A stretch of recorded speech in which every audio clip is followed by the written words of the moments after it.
level up ang inyong itlog at gawin nating masarap na egg burrito. Easy gawin at pwedeng-pwede niyong pagkakakitaan. Kaya kung trip mo ang ganitong mga recipe, don't forget to subscribe and hit that bell at pakiclick na din ang all para lagi ka updated sa ating new recipe every week. Ito ang inyong madiskarte, kwela at matipid na kusinera. And welcome to Ice No Bake Recipe. Gagamit tayo ng 3 large na eggs at ilalagay ko ang kumpletong listahan at sukat ng ating mga recipe sa description box below. Then, lagyan natin ito ng 1/4 teaspoon na salt, pampalasa ng ating eggs at yan, i-whisk lang natin at dagdagan natin ito ng 1/4 cup ng milk. You can use evaporated milk or fresh milk at kung wala ka nito, you can mix water at powdered milk instead. Iba talaga ang bango at lasa ng egg pag hinaluan natin ito ng milk. And here mga besh, atin na itong lulutuin over a very low fire lamang. Heat the pan and add a teaspoon of butter. Saka ilagay na natin ang ating egg mixture.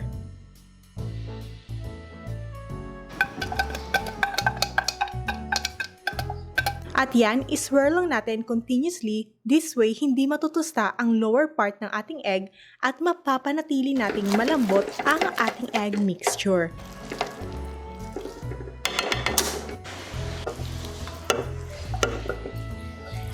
Yan besh, we're almost done at ganun lang kadali. Set aside muna natin ito while we prepare the other ingredients. I-slice lang natin ang ating white onion at bell pepper. Mga 1/3 lang ng onion ang ating gagamitin. So here, oops, nailed it. Take 2, tamang exhibition lang. I-slice lang natin ito. Mga 1/3 lang nito. At bakit nga ba white onion? Para di masyadong matapang ang lasa nito. Ayan, balatan lang natin at i-dice.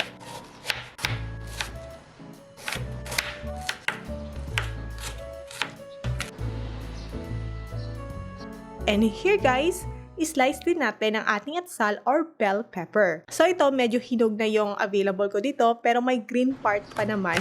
So yan, i-slice lang natin ito. So ito, tanggalin lang natin ang mga buto dahil ayaw nating makain yan. Since 1/3 lang din naman ito ang ating gagamitin, yan na guys, and dice lang natin.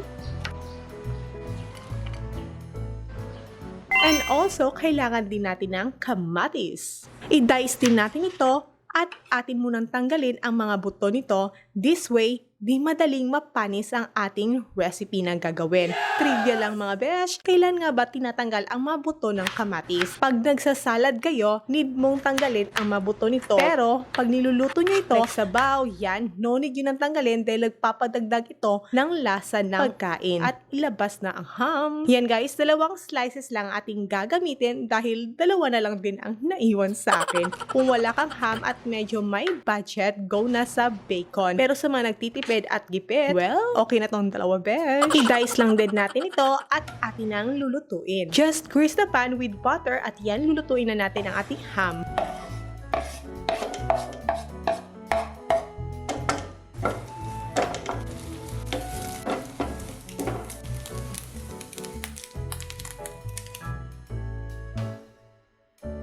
And here we go. And now, let's make the burrito sauce. Easy lang ito, besh. Paghaluin lang natin ang mayonnaise at condensed milk.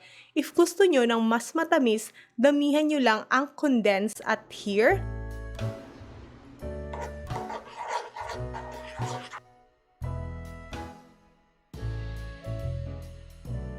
Para easy to use, yan, ilagay lang natin ito sa ating improvised na piping bag. If meron kang piping bag, much better. Pero if wala, gamitan mo lang ng any plastic na cellophane and do this. Here na guys, konti lang yung kailangan natin. So, okay na itong small plastic at i-push lang natin ito sa edge at itali mo. So ito na mga sis, it's all actually easy to prepare lang. Now here's our homemade pita bread. Just mix flour, water, and salt. At itong ating kamatis, white onion, at bell pepper, at ang ating ham. And of course, the queen of our recipe today, ang itlog. Wow! At ito, kapari sa sarap, ang ating macon sauce. Nilagyan ko lang ng cling wrap ito guys, dahil early in the morning ko pa ito ginawa. Meron ding nabibili nito na ready-made na kung hindi kayo nagtitipid. So ito, medyo malaki na size ito. Ilalagay ko ang link sa taas kung paano ko ito ginawa. At lagyan natin ito ng chili sauce or ketchup. If prepared mo, pero mas masarap yung may anghang siya konti. So here guys, lagyan lang natin ito ng about a teaspoon of kamatis. Then bell pepper. At white onion. Yan, konting white onion lang. At ilagay na natin ang ating meat. You can use ham or bacon in this recipe. And of course, ang ating egg. Damihan lang natin ito dahil ito ang star ng ating recipe. Mga about 5 teaspoon and then drizzle it with our sauce. And of course, make it more special, lagyan lang natin ito ng cheese toppings. And here we go, let's wrap it. Yan na guys, isiksik lang natin ang pag-wrap and cover it like this. So, para kasaysa siya ng tuna pie, and here we go.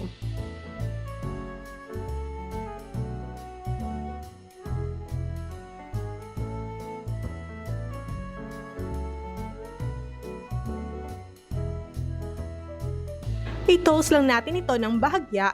Make sure na ipailalim nyo ang bandang part na may fold. This way, pag mainit na, kusa itong magko-close.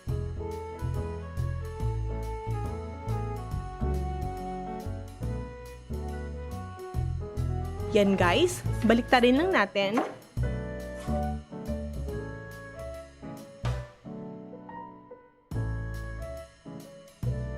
And we're done! And here's our egg burrito. Malaking size ito and we made about 3 pieces with our recipe. Huwag mo muna ilipat pa siya dahil hindi pa tayo tapos. Kailangan mong makita kung gaano ito ka-yummy at kaganda. Just, kitams, itsura pa lang talagang nakakatakam na. Itlog lang yan. Kaya sa ating mga momshies and sisterette na maraming stock ng itlog dyan, try nyo itong bagong recipe, ang egg burritos.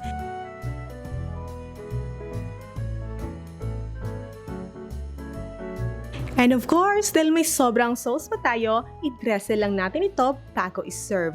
Oh wow, sasarap! Talaga namang level up ang inyong itlog with burrito.